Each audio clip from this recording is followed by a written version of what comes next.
year was 4033 AW. AW standing for after war.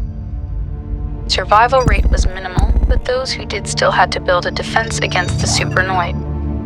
A hybrid of the human race merged with AI through scientific technology.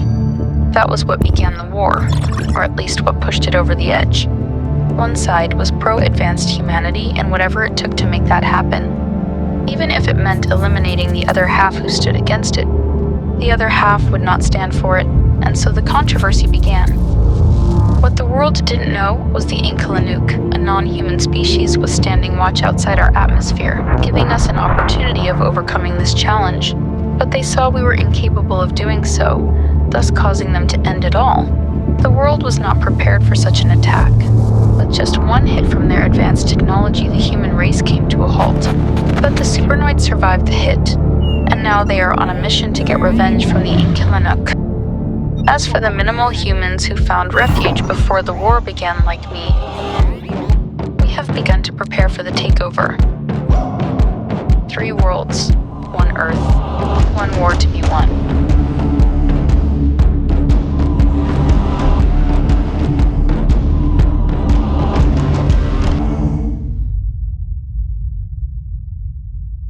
Alright, so we try to film as much as possible, but listen, even the microphone, it's probably going to sound horrible right now, but just bear with me. All of my batteries died. I don't know what the heck happened. My drone batteries went out. My gimbal turned off on me, so I couldn't even autofocus. I had to do that all manually. My phone died, so that's what I was recording B-roll on.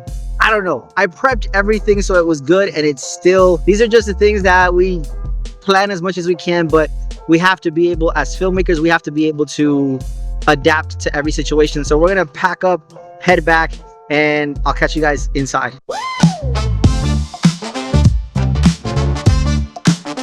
I am basically looking for the attire to see what I'm gonna wear. This is a shirt that I bought off of Temu, paid like 20 bucks for it. I'm thinking of using this because I have this other long sweater that I'll probably use with the attire for the human side. The crazy part about all this is thought about like a name, and I came up with Supernoid. I don't know, Supernoid. I don't know. This is what my brain is like on a 24/7. I'm always like thoughts and movies and films and creativity. Like that's just who I am. I wrote it today, sat down, and I'm just like thinking like concept wise, like who is the war between human and advanced humans, and then, you know, putting a third party in there, like a whole complete like civilization that wasn't even human, just came out of nowhere. It's gonna be 4 o'clock right now. I'm just wondering if I'm gonna be able to do all this. I hope so. A friend of ours over at he owns this like massive like paintball field. He gives us access to film stuff there. I actually filmed a music video there, a Fortnite music video there. Now I'm gonna go film short film there. I don't even want to know if I want to call it a short film because I don't know how long it's gonna be. And there's not gonna be like much talking. It's more gonna be like a narrative, be like a narration over scenes that I record there. I do it this way because I don't have like actors that I can get right now, or at least I didn't prep for it. That was my fault. I didn't prep for that. I also don't have like a camera operator. I don't have a sound personnel so they can take care of the sound. This is all gonna be done by myself. So I'm prepping all the gear. I'm about to pack up everything in my car. I'm gonna set up my phone because I don't have a second camera right now. I just have the FX6. There's no way for me to film behind the scenes, but then also have the camera set up to show you guys what I'm doing. So I wrote it today. I'm gonna film it today. I'm gonna edit it today, and hopefully even try to post it today. So if that happens, kudos. And thank you to you guys for watching. Let me know what you guys think. You guys think I pulled it off, or we'll see. Let's go. Alright, so I'm getting all the gear ready, and I feel like super unprepared. I think I should have prepared like a lot earlier, but I had some client meetings that I had to take care of between yesterday and today. I just didn't have the time, and actually tomorrow I have to actually go film a lot of client work. So in between that, the time that I do get, I try to completely focus on filming for you guys, because I have business filmmaking and helping other businesses promote their companies, but as well, I don't want to lose the essence of why I became a filmmaker in the first place, which is to create movies, to create short films, to create content that really excites me as far as like storytelling and stuff like that. I'm not saying that I don't get excited for client work. I love creating things for clients, but movies, like that's what I love to do, movies. Right now, I am super debating if I should take this piece because I don't know what the sun's gonna look like, and I want to start getting into the habit of not just like using these things only for like a big scene or a big movie. I want to get myself into the habit of preparing all of these gears, so I'm continuously using them and I learn a lot more. I think we are creatures of habit, and if we continuously make this a habit to where we're using all of this gear, it just becomes second nature to us. So that's one of the reasons why I'm like, you know, I was debating, because it's massive. Like, check this out. It's not just like a small little piece. Like, I gotta like tear it apart and then put it back together, and who knows how I'm gonna put it together over there. And again, I'm solo, I'm doing this all by myself, but those are not excuses, right? Those are not excuses that we are gonna allow ourselves to use. I'm just gonna put you guys on a time lapse, and I'm just gonna continue to prepare all the gear. I'll see you guys over on the field.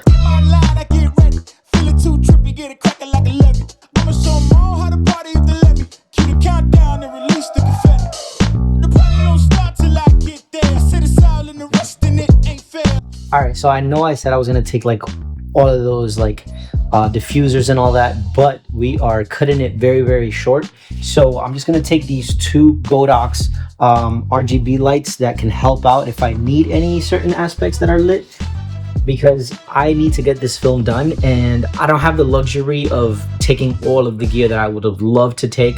That will be, I guess, for a future production, but we're gonna go very minimal and try to get these shots filmed, and we'll see where that takes us. All right, so we just got to the location. My hair is a mess. It is not holding up how I expected it to, but we're here. We're gonna start setting up. We did some really cool aerial footage where it just kind of displays the whole entire location. We're gonna do some shots of, like, for instance, post-apocalyptic car. We have another one over there, and we have a lot of different spots to film at, but I like this one because it's closer to the edge. I don't have to carry all my gear from my van all the way here.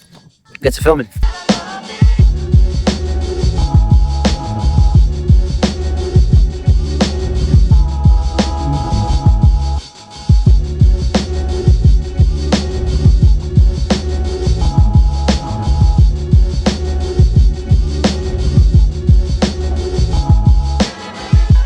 So a couple of things that I've noticed: if I set the camera up this way, going that way, we're gonna capture all the traffic in the back, and we don't want that. So we're gonna put the camera on this end over here, filming this way, possibly just capture like all this in the background. We'll see what that looks like. Also, I'm gonna get the microphone so you guys can hear me better. All right, so we got the microphone now, and hopefully you hear me a lot better. I am really like hoping to get this done. There's overcast right now, and the sun's not shining through, so it kind of gives it that like a post-apocalyptic feel. Kind of works out, but at the same time, I'm wondering if my camera is going to work out with a little bit of lighting. Fingers crossed, guys. Let's just get to work.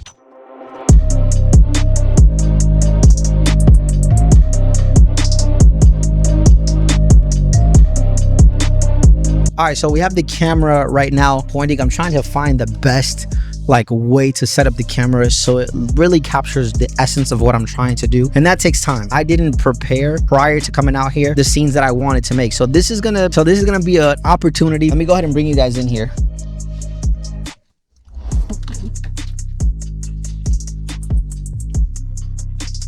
So right now, this is what the shot looks like, or how I have the camera set up.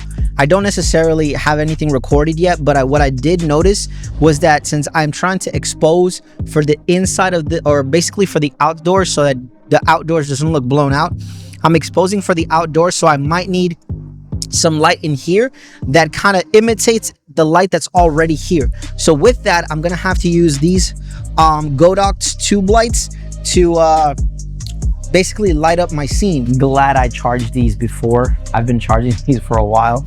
So the cool thing about these is that they're not magnetic like the Nan light. These actually have a string that can hang from anywhere. I think that's pretty cool. It would be beneficial if they were magnetic or there was like another way to clip on one as well. But right now we're gonna do it this way. So as you see, I hung up one right there. So it kind of goes together with the scene here, and then we'll light that up. So that way this here it's lighting up my face from this side, right? And it's not necessarily the right way. Maybe we might have to like have it come from like hang it from somewhere else, because we want to motivate the light. We could light this up very minimal to the point where it's kind of just giving enough reflection so it looks like it's coming from around the room. But remember, always use motivated lighting, and the light technically is shining from this side, so we want to capture light coming in from that side. So that's what we're going to do right now. So we use our second light. Sorry guys, this is the downfall of not actually working with a team that can help you set up everything and prep everything. This is why it's always great that if you are a solo filmmaker like myself, you prep everything prior to, which is, again, I can't emphasize so much of how essential it is to prepare everything before getting on scene, because right now, again, we are losing sunlight very, very quickly. So we need to get this shot done soon. Now we have the light just chilling on this spot here and one hanging up here, but they're not the right Kelvin. So we're gonna have to switch that and make that looks a little bit more appropriate, right? So right now I have the camera on, but I'm trying to make sure that the light is appropriate, right? So yes, this light over here is okay, but I want to light a lot more over here.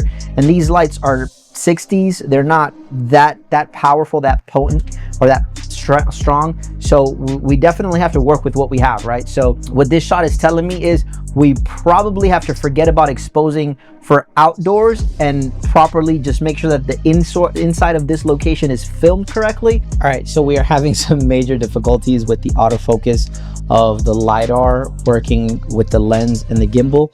And I just noticed that after charging my gimbal literally the entire night, it's at 25%. So for some reason, the gimbal didn't charge last night, and that's a huge bummer. So we might have to just set up everything without tracking or anything like that and just set it up manually, film myself, get these shots, and get everything done like we planned.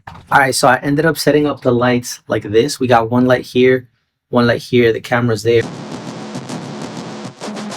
We just finished filming. Super hectic because literally I charged everything and I don't know how, but everything just ran out of battery. My phone, I'm actually charging it right now. My gimbal, I don't know how I charged that the whole entire night. My drone, I did have other batteries for the drone, but I was just like, you know what? Like, I think we got enough footage to make something simple and something cinematic. It all goes into the pre-prepping. If you're not pre-prepping to make sure that all your footage gets successfully filmed, make sure that you're successfully finding the correct shots that you're looking for. It's the part that no one wants to do, but you have to do. Like that pre-preparation before you turn the camera on, before you yell, you know, action, before you're, you know, you have your actors or your lights set up or your camera set up, you have to prepare for that. That pre-production is so essential to the success of any and all films. And that's something that throughout the entire video, I reiterate so much because it's just that essential. A lot of us just get so involved into like, yo, let's record, let's go out to the spot. We get so focused on, oh, what lens and all this stuff. But if we were to reprogram ourselves to understanding that the pre-production is where it's at, it is literally going to be what is going to make your film successful or not successful. And yes, there will be occasions where even after you do the whole pre-prep, there will be moments where you have to deviate and find another route, but you at least you understand that you have a concept of what you already want, and then from there you can do everything else. But that is going to be essential. So I got everything packed. I'm going back home. I'm going to start editing and hopefully post today. Baby eyes big lit when I come around. Run it up, cash it, paper and plastic, making money flip, we can call it gymnastics. Classic, everything I do like magic, passion, ready for the lights and the action. Baby, I'm the plug, yeah, I'm tapped